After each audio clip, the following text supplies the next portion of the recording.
لالچی کتا۔ پیارے بچوں، ایک دفعہ کا ذکر ہے کہ کسی قصاب کی دکان کے سامنے ایک لالچی کتا بیٹھا تھا۔ اس کی نظریں دکان پر رکھی ہوئی ایک بہت ہی بڑی ہڈی پر تھی۔ کتا ہڈی کو للچائی ہوئی نظروں سے دیکھ رہا تھا۔ ہڈی کو دیکھ کر کتے کے منہ میں پانی بھر آیا تھا۔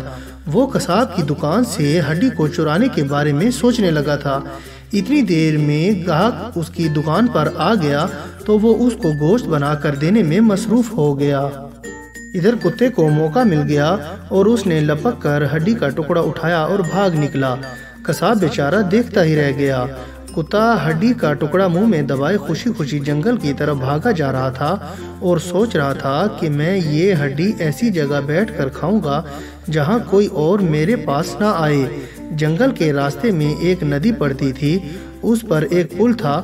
کتا اس پل سے گزر رہا تھا کہ اس کی نظر نیچے بہتے ہوئے شفاف پانی پر پڑی۔ اسے اس میں اپنا عکس دکھائی دیا۔ کتا بہت ہی لالچی تھا۔ وہ سمجھا کہ پانی میں ایک اور کتا ہے اور اس کے منہ میں بھی ہڈی کا ایک ٹکڑا ہے۔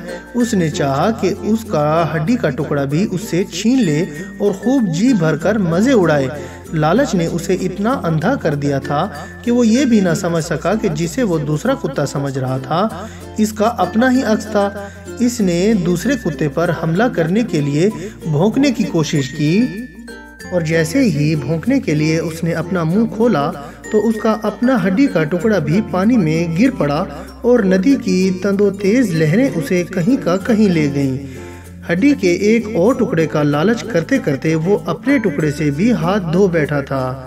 تو پیارے بچوں، اس کہانی سے ہمیں یہ سبق حاصل ہوتا ہے کہ لالچ بہت ہی بری بلا ہے۔ جانوروں اور پرندوں کی لڑائی۔ پیارے بچوں، بہت عرصہ پہلے کی بات ہے، کسی جنگل میں بہت سے جانور اور پرندے مل جل کر رہا کرتے تھے۔ جانوروں نے شیر کو اپنا بادشاہ بنایا ہوا تھا، جبکہ پرندے گدھ کو اپنا بادشاہ مانتے تھے۔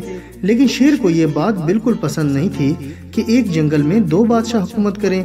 وہ چاہتا تھا کہ جانوروں کی طرح پرندے بھی صرف اسی کا حکم مانیں۔ ایک دن شیر بہت بھوکا تھا۔ اس نے ایک ہرن کا شکار کیا اور سایہ دار درخت کے نیچے بیٹھ کر کھانے لگا۔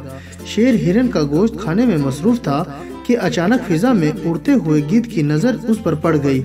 گدھ نے جب شیر کو ہرن کا خوش ذائقہ گوشت کھاتے ہوئے دیکھا تو اس کے منہ میں بھی پانی بھر آیا۔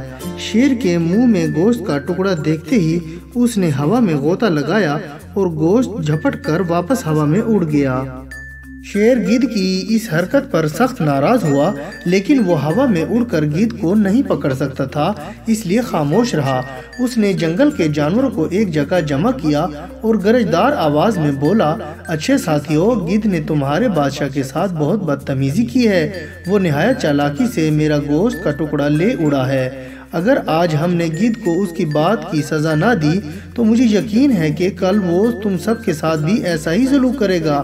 اس لیے ضروری ہے کہ سب جانور مل کر گدھ اور اس کے ساتھیوں کو ایسا سبق سکھائیں کہ وہ آئندہ اس طرح کی کوئی حرکت نہ کریں۔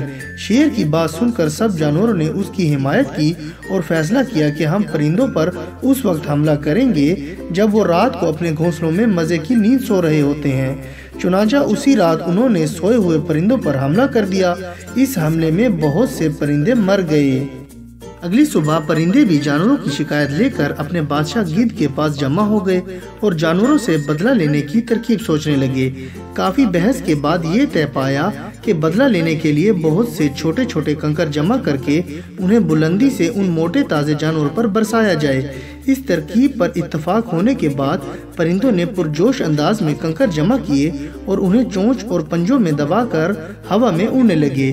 جلد ہی انہیں جانوروں کا وہ غول نظر آ گیا جس نے ان پر حملہ کیا تھا۔ اپنے دشمنوں کو دیکھتے ہی گدھ نے پرندوں کو حملہ کرنے کا حکم دے دیا اور جانوروں پر نوکیلے پتھر برسنے لگے۔ جانور اچانک نازل ہونے والی اس آفت پر بری طرح گھبرا گئے اور جان بچانے کے لیے ادھر ادھر بھاگ نکلے۔ کافی دنوں تک اسی طرح ہوتا رہا۔ رات کو جانور پرندوں پر حملہ کرتے تو دن میں پرندے جانوروں پر، مگر دونوں میں سے کوئی بھی ہار ماننے کے لیے تیار نہیں تھا۔ ایک دن فاختہ نے اپنے ساتھی پرندوں کو سمجھایا کہ اگر ہم اسی طرح لڑتے رہے تو ہم سب کے لیے جینا مشکل ہو جائے گا۔ ہمیں آپس میں صلح کر لینی چاہیے۔ اس کی بات سن کر طوطا پرجوش لہجے میں بولا، ہم صلح میں ہرگز پہل نہیں کریں گے۔ طوطے کی بات سن کر فاختہ نے جواب دیا، ساتھیوں، اچھا کام کرنے کے لیے پہل میں دیر نہیں کرنی چاہیے۔ ویسے بھی غلطی ہمارے بادشاہ کی تھی، اس لیے ہمیں خود آگے بڑھ کر دوستی کا ہاتھ بڑھا لینا چاہیے۔ فاختہ کا مشورہ سن کر سب پرندوں کو بہت پسند آیا اور انہوں نے جانوروں سے صلح کر لی۔ جانور بھی امن کا پیغام سن کر بہت خوش ہوئے اور اس کے بعد سب ہنسی خوشی رہنے لگے۔ تو پیارے بچوں، اس کہانی سے ہمیں یہ سبق حاصل ہوتا ہے کہ ہمیں مل جل کر رہنے سے آپس میں بہت محبت پڑتی ہے۔ اور بچوں، میں امید کرتا ہوں کہ آپ کو میری یہ کہانی پسند آئی ہوگی اور آپ اس کو لائک، شیئر اور کمنٹس بھی کریں گے۔ اور سب سے ضروری بات یہ ہے کہ آپ میرے اس چینل کو سبسکرائب کرنا نہ بھولیے گا، اس سے آپ کو میری نئی کہانیوں کا بھی پتہ چلتا رہے گا۔ اور اب میں اجازت چاہتا ہوں، اپنا بہت خیال رکھیے گا۔ اللہ حافظ۔